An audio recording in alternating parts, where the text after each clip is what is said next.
Estamos recibiendo con mucho gusto en los estudios de FM San Ramón al senador Sebastián Savini, a quien le damos la bienvenida. ¿Cómo estás, Sebastián? ¿Todo bien? Muy bien, muy bien. Bueno, gracias por la invitación. por favor, es un gusto recibirte, haciendo una recorrida a nivel nacional. Me comentabas antes que todos los senadores están en esa, ¿no? Comunicándose con la gente, llegándole de esa forma, ¿no? Haciendo una recorrida por los medios. Esa es una de las maneras, por supuesto, imagino. Sí, de hecho, hemos estado estos 4 años recorriendo el país, sí, es cierto. En distintas modalidades, con el Frente Amplio como MPP 609. Nos hemos dedicado, parte de la tarea del senador tiene que ver con esto, ¿no? Con una mirada nacional. Y bueno, en este caso arrancamos por acá, pero ya tenemos todos los senadores de la 609 recorriendo, ni hablar a Pepe y a Lucía, y Yamandú también haciendo su gira paralelamente, ¿no? Bien, la campaña ya comenzó, sí. Es larga, ¿no? Son muchas instancias que hay que batallar y esa es lo que se viene, ¿no? Sí, primero nosotros estamos instalando la idea de la necesidad de ir a votar. Ajá. Sí, porque el Frente Amplio históricamente no le ha dado mucha importancia a las internas. Creo que estas son muy importantes. ¿Sí? El Frente Amplio se va a jugar la posibilidad de ser gobierno y creo que en definitiva el nombre que nos represente a todos va a tener mucho que ver con eso, más allá de las características personales de cada uno de los candidatos. Nosotros estamos convencidos que con Yamandú el Frente Amplio aumenta sus posibilidades y eso es parte de lo que estamos transmitiendo y conversando con los Frente Amplistas, con los Frente Amplistas, y no es en desmedro de nadie, ¿sí? Claro. Eso creo que también es importante, porque evidentemente esta es una campaña que el Frente Amplio la va a ganar en unidad o no la va a ganar. Y en eso hay que ser muy claro porque no sobra nadie. Entonces parte de la campaña tiene que ver con un contacto elemental con la gente, que es ver sus problemáticas cotidianas, y por ahí va a ir nuestra campaña, ¿no? Es decir, hablando con pequeños productores, con pequeños comerciantes, con productores familiares, con asalariados, con aquel que sale a vender puerta a puerta, con los grandes productores también, que tienen dificultades distintas, de repente a las que pueda tener un productor familiar, y también apuntando a solucionar y a buscar soluciones a los grandes problemas país, ¿sí? Que Yamandú ha sido muy, muy claro en cuanto a los énfasis que está poniendo en materia de seguridad, en materia de infancia, en materia de educación, en materia de salud.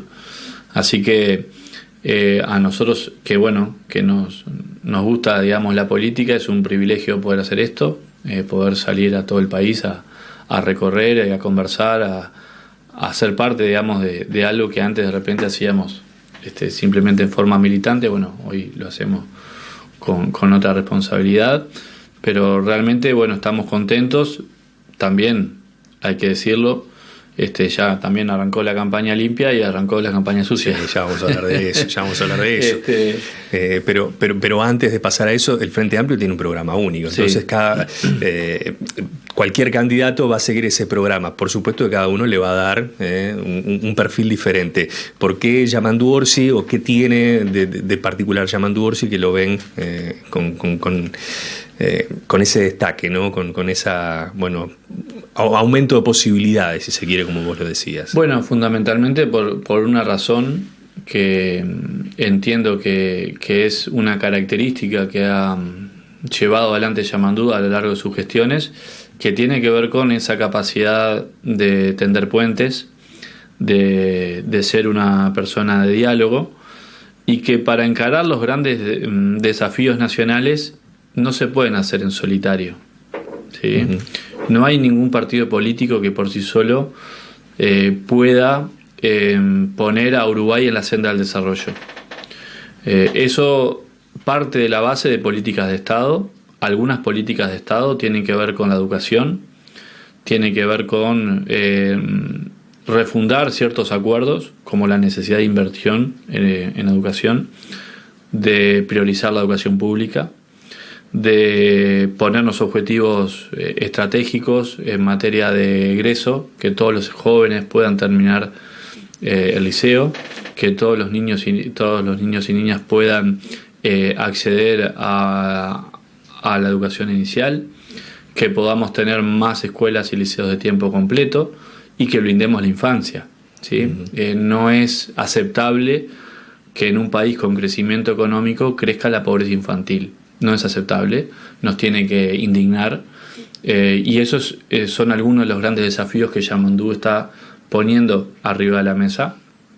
Y para llevar adelante esos desafíos se necesitan políticas de Estado y se necesitan acuerdos. Y creo que en estos 20 años, o casi 20 años, Yamandú ha demostrado tener la capacidad de generar esos acuerdos más allá del Frente Amplio, ¿no?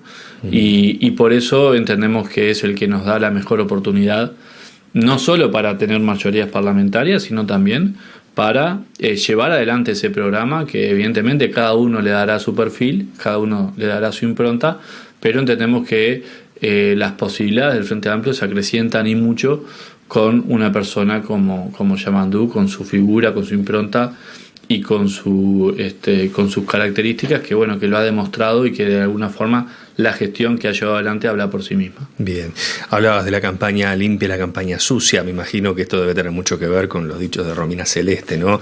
Que evidentemente, y lamentablemente, ¿no? Porque no dejan de ser dichos que no tienen un sostén, ¿no? En realidad, y esto independientemente del partido que uno tenga, yo creo que cualquiera se da cuenta que, es algo que puede decir cualquiera, ¿no? No tiene por ahora, o al menos no tiene ningún argumento detrás, y sin desmedro de lo que haya dicho, porque capaz que, uno nunca sabe, pero Yamandú se pronunció al respecto. ¿Qué opinión te merece todo esto? Bueno, lo primero que me surge es ver qué pasó en la región con este tipo de cosas. Y vivimos, por ejemplo, una campaña en Brasil plagada de fake news, plagada de mentiras, donde se replicaban las mentiras a través de WhatsApp, donde había videos en TikTok, donde había historias en Instagram y en Facebook, que justamente ponían el foco en eso, en las fake news, y no en las propuestas, no en las ideas, no en las sanas diferencias. Claro.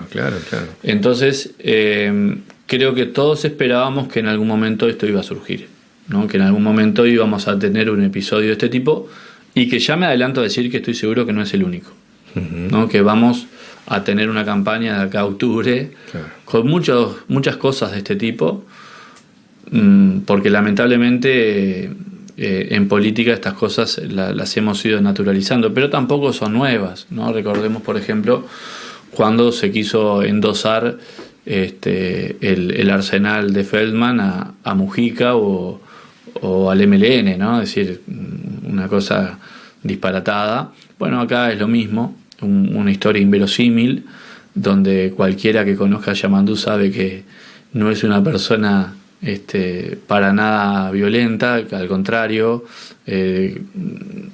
una persona de diálogo con una enorme bonomía.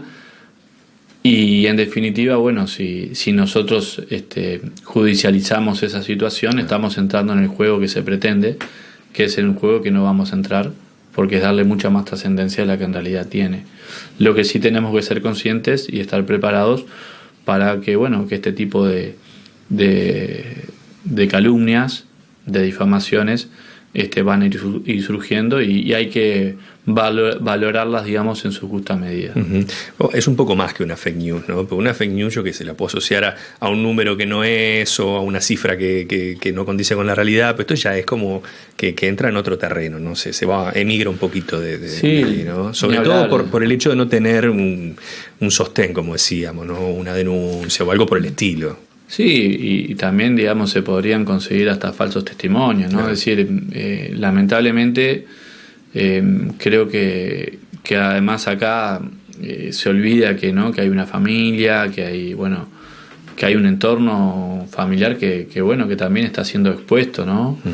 Y eso es duro, y yo me resisto a que la política es eso, ¿no? Creo que la política que queremos va por otros carriles, y lamentablemente hoy, en lugar de estar discutiendo, ¿no? Bueno, cuáles son los problemas que tiene Uruguay, cuáles son los desafíos del desarrollo que tenemos, cómo hacemos para poner a Uruguay, digamos, en una senda de igualdad que hoy se ha perdido, cómo hacemos para hacer una transformación educativa que nos contenga a todos, cómo hacemos para enfrentar fenómenos como el narcotráfico y la inseguridad, que evidentemente son las preocupaciones de la gente, cómo hacemos para que la gente tenga más facilidades para llegar a fin de mes.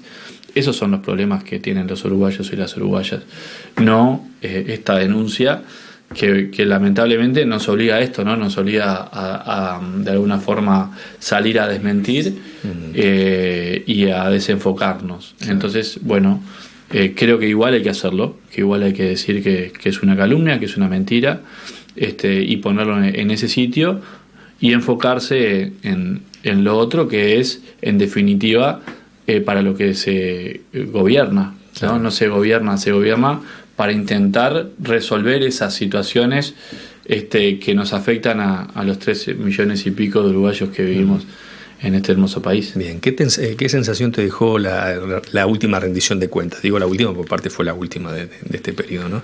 ¿Cómo lo viste? Y realmente gustó a poco, ¿no? Fíjate que se dijo que se iba a priorizar la infancia. Se destinaron en el anterior 50 millones de dólares y hoy no sabemos en qué se ejecutó y si se ejecutó esa plata. Una rendición de cuentas que vino con gasto cero para la Universidad de la República, en donde en estos 4 años, se perdió medio punto del producto, es decir, pasamos de 5% de inversión a 4,6% de inversión. Y eso impactó en la calidad educativa, ¿sí? ¿Cómo impactó? Bueno, con grupos superpoblados, con una infraestructura educativa que no mejoró sustantivamente, con pérdida de cargos, con pérdida salarial. Entonces, si lo miro de esa perspectiva, realmente que la rendición de cuentas no cumplió los objetivos, y además, hay que decirlo, tenemos un país más endeudado, ¿no? El gobierno que iba, entre comillas, a poner en orden las cuentas públicas, pasó de un 45% de deuda en relación al producto a prácticamente un 60%. Y eso creo que es un dato que no se mencionó por parte del presidente, y en donde se iba a resolver el déficit fiscal, y el déficit fiscal sigue igual que hace 5 años, y en donde se iba a mejorar el salario de los trabajadores, y los trabajadores perdieron salario 3 años y recién ahora recuperaron un 2%, y parece que bueno, hay que salir a tirar cohetes por eso, ¿no? Entonces, creo que el gobierno fracasó en los grandes objetivos que se propuso. ¿Sí? El gobierno había dicho que se iban a generar miles de empleos, se generaron muchos empleos, la mayoría de ellos informales, la mayoría de ellos por debajo del umbral mínimo del salario, y la mayoría de ellos creados a través de programas como el Uruguay Solidario, ¿no? Entonces, no, la seguridad no es mejor, es decir, los delitos que uno analiza, la gente ha dejado de ir a hacer la denuncia porque entiende que no tiene sentido. Crecieron los homicidios, creció la violencia de género, crecieron los hurtos a los vehículos, y la sensación de inseguridad no es mejor que hace 5 años. Entonces, nosotros creemos que el gobierno no resolvió los grandes problemas de la gente, porque en parte algunos de esos problemas no tienen una solución mágica, y es parte del problema de cuando uno quiere ganar una elección y dice cualquier cosa, ¿no? Entonces nosotros no podemos decirle a la gente estas cosas se va a resolver de un día para el otro, porque hay cuestiones que llevan tiempo y que necesitan, como decía al principio, de grandes consensos nacionales. No alcanza, y fíjate qué importante el cambio de discurso que ha tenido el gobierno, cuando antes se decía que lo único que se necesitaba era más mano dura, y está claro que con eso no se soluciona el problema de inseguridad llenando las cárceles de gente, y al contrario, estamos con cárceles con presos como nunca, y la inseguridad también en picos. Entonces, lamentablemente vamos a tener que reconocer que este problema es un problema profundo y que necesita de otras políticas que hasta ahora no se han hecho o son insuficientes. Bien, bueno, o sea que hay mucho para trabajar, ¿no? Y evidentemente que está bueno ya ir planteando todas estas cosas de cara a lo que se viene. Sebastián, siempre un gusto recibirte, no es la primera vez, tampoco va a ser la última, así que un agrado que sigas haciendo esta recorrida con estos planteos y bueno, son cosas que suman siempre, así que gracias. Muchas gracias a ti y bueno, un gustazo estar acá y nos vemos en breve.